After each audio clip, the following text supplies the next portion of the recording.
नमस्कार, आप देख रहे हैं वीआईपी न्यूज। मैं हूं आपके साथ प्रज्ञा तिवारी। रुक करते खबरों की ओर। महासमुंद की पिथौरा में अवैध क्लिनिक संचालित करने वाले 2 झोला छाप डॉक्टरों पर नर्सिंग होम एक्ट के तहत कार्रवाई की गई है। वहीं सुशील कुमार प्रधान और रंजीत राय के खिलाफ शिकायत मिली थी कि वे बिना लाइसेंस के ग्रामीणों का इलाज कर रहे थे। साथ ही महासमुंद कलेक्टर विनय कुमार लंगेह के निर्देश पर एक कार्रवाई की गई। बीएमओ ने बताया कि आगे भी ऐसी कार्रवाई जारी रहेगी। टीम के साथ अनुविभागीय अधिकारी राजस्व, तहसीलदार पिथौरा और बीएमओ पिथौरा तीनों के द्वारा संयुक्त रूप से झोला छाप कार्रवाई की गई, जिसमें सांकरा में परसवानी रोड में चंद्रहासिनी दवाखाना और राय क्लिनिक दोनों में छापामार कार्रवाई कर क्लिनिक को बंद कर दी गई है। आगामी आदेश तक कार्रवाई चालू है। अभी वर्तमान में एक क्लिनिक को हम और जांच किए थे पीसीपीएनडीटी एक्ट के तहत और गए थे अस्पताल में जांच में। ये अब 2 झोला छाप के ऊपर फिर अब कार्रवाई चालू है। तो वर्तमान में अभी इसके ऊपर नियमित रूप से कार्रवाइयाँ अब चालू हैं। कुछ दिनों में समस्त झोला छाप को ताला लगाने कार्रवाई की जाएगी। अधिकारी रायपुर में पुलिस स्मृति दिवस पर ड्यूटी के दौरान शहीद हुए पुलिस के वीर जवानों को श्रद्धांजलि दी गई। इस मौके पर प्रदेश के वाणिज्य उद्योग मंत्री लखनलाल देवांगन भी मौजूद रहे। बता दें कि ये आयोजन पुलिस अधीक्षक कार्यालय कोरबा परिसर में आयोजित किया गया।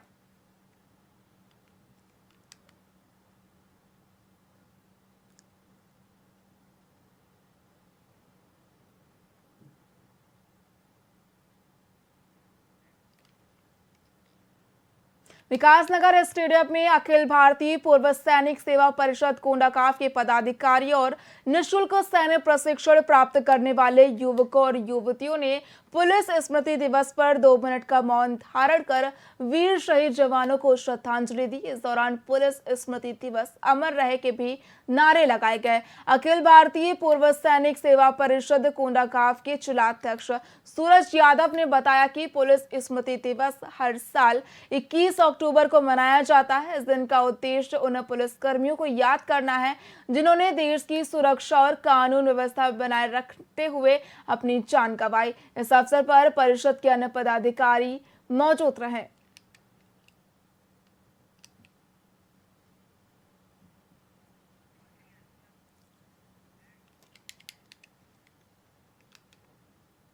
भाजपा का सदस्यता अभियान लगातार जारी है। इसी के अंतर्गत भारतीय जनता पार्टी ने 50 लाख लोगों को सदस्यता दिलाई गई।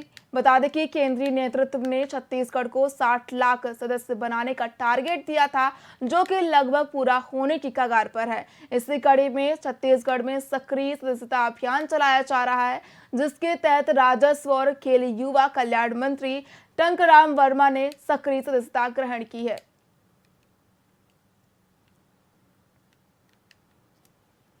बार अभी सदस्य बने और आज सक्रिय सदस्यता भी हमें हमारे रायपुर जिला ग्रामीण के जिला अध्यक्ष श्याम नारंग जी और महामंत्री अनिल अग्रवाल, दीपक बैस, अरविंद ठाकुर, जीएस मिश्रा, अशोक पांडे जी की उपस्थिति में आज हमारी सक्रिय सदस्यता हुई है। इस बार अभी सदस्य बने और आज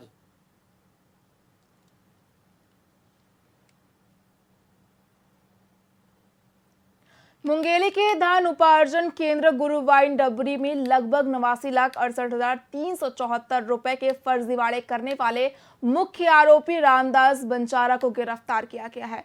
वहीं आरोपी ने धान खरीदी प्रभारी के पद पर रहते हुए ये फर्जीवाड़ा किया। जानकारी के मुताबिक रामदास बंजारा ने किसानों से खरीदी गई धान के लगभग 600 बोरी को बेईमानी से बिक्री करने के लिए ट्रक पर लोड करवाया था। वहीं शासन की रिपोर्ट के बाद थाना लालपुर में रामदास के खिलाफ अपराध पंजीबद्ध किया गया था। आरोपी गिरफ्तारी इससे पहले लगातार फरार चल रहा था, जिसकी खोजबीन पुलिस की ओर से जारी थी। वहीं अब इसकी गिरफ्तारी से इस बड़े फर्जीवाड़े का पर्दाफाश हो गया है।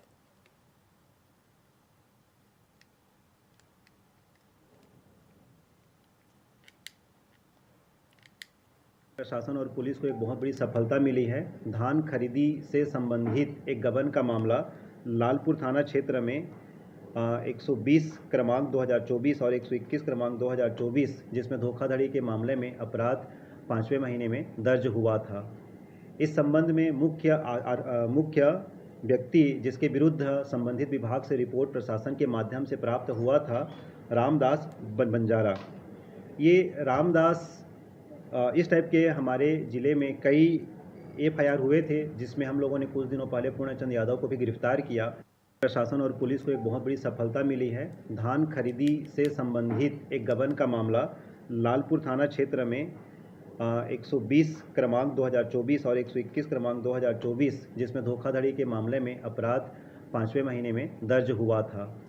इस संबंध में मुख्य व्यक्ति जिसके विरुद्ध संबंधित विभाग से रिपोर्ट प्रशासन के माध्यम से प्राप्त हुआ था, रामदास बंजारा। ये रामदास इस टाइप के हमारे ज़िले में कई एफआईआर हुए थे, जिसमें हम लोगों ने कुछ दिनों पहले पूर्णचंद यादव को भी गिरफ्तार किया। शहर के बालाजी केयर अस्पताल में रामपाल यादव की अगस्त महीने में हुई मौत को लेकर परिजनों ने गंभीर आरोप लगाए हैं।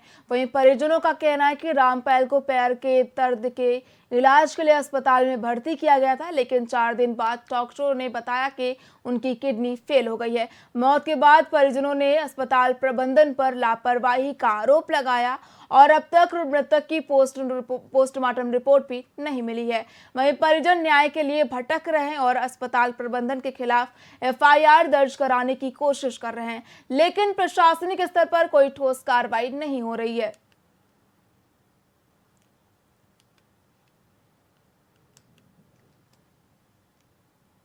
हमने दो माह पूर्व जो 29 तारीख को बालाजी केयर हॉस्पिटल में एक मृत्यु हुआ था रामपाल यादव जी का, उसके संबंध में आज का बैठक रखा गया है।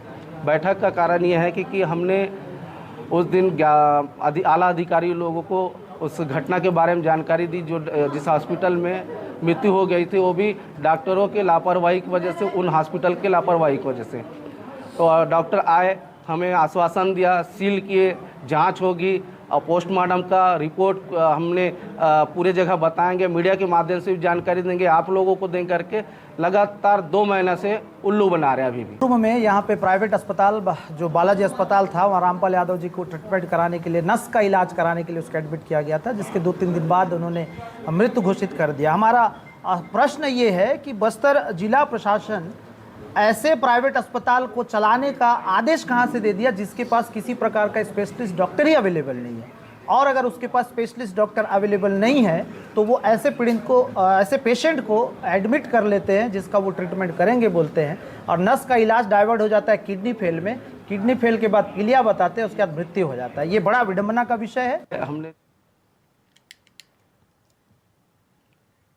कांकेर जिला मुख्यालय स्थित कलेक्ट्रेट मार्ग पर शीतला मंदिर के पास आदिम जाति सेवा सहकारी समिति के प्रबंधक और कर्मचारियों को 2 दिवसीय हड़ताल जारी है। बता दें कि हड़ताल पर बैठे कर्मचारियों ने 3 प्रमुख मांगे उठाई हैं, जिसमें छत्तीसगढ़ सरकार की ओर से प्रदेश की 2066 सहकारी समितियों को कर्मचारियों के वेतनमान और अन्य सुविधाएं देने के लिए प्रति साल प्रत्येक समिति को 3 लाख रुपए की राशि शीघ्र जारी करने सहित कई मांगे की गई हैं। 3 सूत्री मांग है यहाँ, जो हम लंबे समय से लंबित मांग है। हमारा 3 सूत्री मांग, पहला है सुखद मेन हम लोग का सुखद है। धान खरीदी जो करते हैं वो 17% से हम लोग धान खरीदी करते हैं और परिधान करते हैं 11-12% तक, तो उसमें बहुत सुखद आ जाता है, तो ये मांग सरकार ध्यान दे। और दूसरा है सेवा नियम है, 2018 के सेवा नियम में संशोधन किया जाए। तीसरा है अनुदान चाहिए। हमारे 3 सूत्रीय मांग है। पहला मांग है मध्य प्रदेश सरकार जो वहाँ प्रबंधक की अनुदान 3 लाख के रूप में दिया जा रहा है, वो हमारे छत्तीसगढ़ सरकार भी हमारे लैम्स कर्मचारियों को दे। और दूसरा मांग है जो 2018 में सेवा नियम बना है, उस सेवा नियम का संशोधन कर उसमें जो लाभ है उसको हमको दे दिया जाए। और चौथा है धान खरीदी हम 1 नवंबर से धान खरीदी करते हैं और उसकी परिधान आपका मई जून तक लेके जाते हैं, और उस धान को हमने 17% नमी में खरीदी करते हैं, और वो हम परिधान के समय लगभग 11% में परिधान करते हैं। इनमें जो सुखाद आता है उस सुखाद का भरपाई हमारे कर्मचारियों के द्वारा किया जाता है, और उसमें हम लोगों को बहुत नुकसान होता है। अगर नहीं करते हैं तो उसके ऊपर शासन हम लोगों के ऊपर बहुत ज़्यादा प्रेशराइज करते हैं। और इस साल हमने ये ठान लिया है, अगर सुखा धान में सुखाद नहीं तो धान खरीदे नहीं। हम पूरा प्रदेश स्तर पर अपनी 3 सूत्रीय मांग जो 10 साल पुराना है, हमने इसको लेके कोई बार आंदोलन किए, कोई बार मंत्री विधायक सबके पास गए, तो अभी तक हमारा 3 सूत्रीय मांग पूरा नहीं किया गया। तो अभी चरणबद्ध आंदोलन के रूपरेखा के अंतर्गत 21, 22 2 दिन हमारे जिला स्तर पे जो पूरा प्रदेश में आंदोलन किया जा रहा है। इसके बाद में मांग अगर पूरा नहीं हुआ तो हम 4 तारीख से नवंबर से पूरा प्रदेश स्तर पर धरना पर बैठेंगे। हमारा सांगरा पुलिस ने मोटरसाइकिल चोरी के मामले में महत्वपूर्ण सफलता हासिल की है। बता दें कि पुलिस ने 2 आरोपियों को गिरफ्तार कर जेल भेज दिया है। वहीं इनके कब्जे से चोरी की 6 मोटरसाइकिलें बरामद की गई हैं, जिनकी कीमत 1,35,000 रुपए आंकी गई है। वहीं आरोपी महासमुंद और रायपुर क्षेत्र में घूमकर मोटरसाइकिल चोरी की वारदातों को अंजाम देते थे।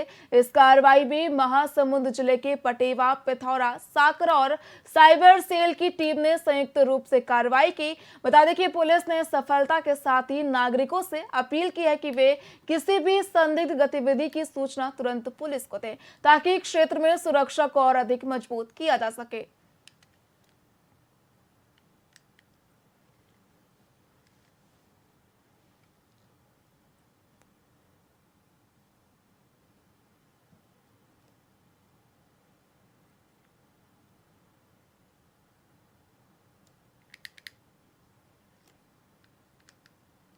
रायपुर में डीएड अभ्यर्थियों ने नियुक्ति की मांग को लेकर बड़ी संख्या में सीएम निवास का घेराव करने पहुंचे। वहीं घंटों तक प्रदर्शन के बाद सुरक्षा बलों ने उन्हें हटाया। इस दौरान अभ्यर्थियों ने कहा कि हाई कोर्ट और सुप्रीम कोर्ट के आदेश के बाद भी नियुक्ति नहीं दी जा रही है। सरकार ने हमें मरने के लिए छोड़ दिया है, कोई भी जनप्रतिनिधि हमारी खबर लेने नहीं आ रहा है। सरकार जब तक मांग पूरी नहीं करेगी तब तक प्रदर्शन जारी रहेगा। अगर हमको हत्या करना चाहती है तो हम यहीं मर जाएंगे, आत्महत्या करेंगे, यहीं तेल छिड़क कर मर जाएंगे।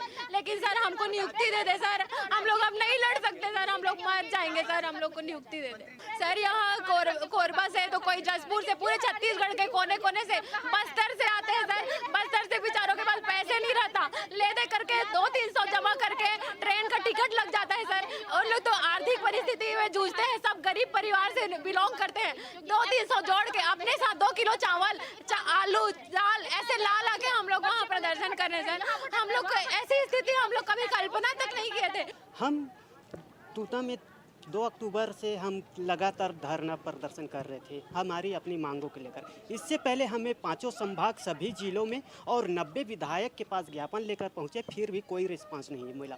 और यहां आने की वजह हुआ कि हम 2 अक्टूबर से धरना प्रदर्शन कर रहे थे टूटा में। उसके बाद न तो वहां अधिकारी एक भी पूछने भी नहीं आया कि कैसे हो क्या हो। वहाँ वीरान जंगल में हम रहते थे और आज कल या परसों रोजाना का रोजाना पुलिस वाले वहाँ धरना प्रदर्शन को खाली करने का निर्देश दिया जाता था और नहीं करने पर एफआईआर दर्ज की धमकी करने पर। उसके हाउस के पास आने की वजह है कि हम अपनी मांगों को रखते हैं। जो सुप्रीम कोर्ट, हाई कोर्ट जो हमें अधिकार दिया है, हमें वैध ठहराया है डिप्लोमा वाले को, उस अधिकार को मांगने के लिए आए हैं। और जल्द से जल्द जितना हो सके हमारे ऊपर न्याय की जो मोहर लगा है उसको हमें सरकार जल्दी से दे। अगर हमको हत्या करना चाहती है तो हम यहीं मर जाएंगे, आत्महत्या। सूरजपुर हत्याकांड मामले में सरकार ने सूरजपुर एसपी एमआर अहिरे को हटाकर पुलिस मुख्यालय नवा रायपुर भेज दिया है, जिसे लेकर पूर्व मंत्री और विधायक अजय चंद्राकर ने कहा कि उन्हें पहले ही हटाया जाना चाहिए था। जिस प्रशासन को पूर्वानुमान और इंटेलिजेंस की कमी हो, उन्हें जिले का दायित्व नहीं संभालना चाहिए। उन्होंने प्रदेश में हो रहे अपराधों को लेकर कांग्रेस के बयान पर कहा कि विजय शर्मा के विधायक बनने के बाद घटनाएं बढ़ी हैं। अजय चंद्राकर ने कांग्रेस के बयान पर पलटवार करते हुए कहा कि यहां सूरजपुर बलौदा बाजार में गंभीर अपराध हुए, दाढ़ी में तिनका तो कांग्रेस के ही दिख रहा है।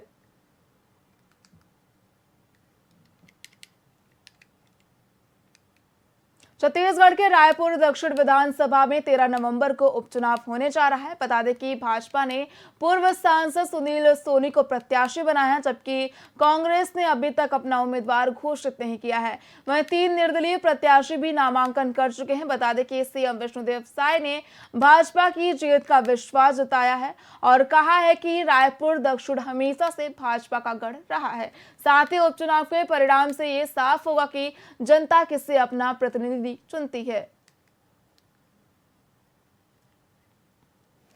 सरकार बनने के बाद प्राधिकरण का पुनर्गठन हुआ है और आज सरगुजा विकास प्राधिकरण का पहला बैठक जसपुर जिले से प्रारंभ कर रहे हैं और वहाँ पर एक मयाली करके जगह है, बड़ा ही सुंदर जगह है, पर्यटन स्थल है।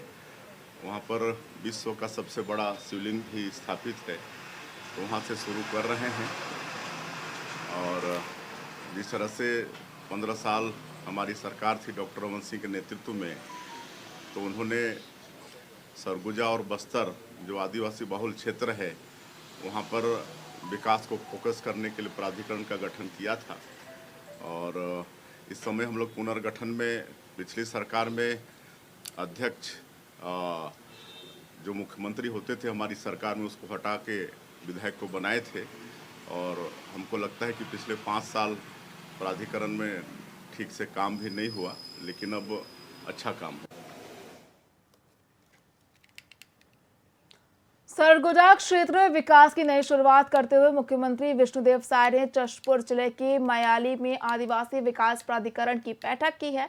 बता दें कि व्यू पॉइंट से बोटिंग कर मयाली डैम पहुंचे, साथ ही अतिथियों का पारंपरिक कर्मा नृत्य और माला पहनाकर स्वागत किया गया। वहीं मयाली नेचर कैंप का विकास स्वदेश दर्शन योजना के तहत 10 करोड़ रुपए की राशि से किया जाएगा, जिससे क्षेत्र के पर्यटन को बढ़ावा मिलेगा।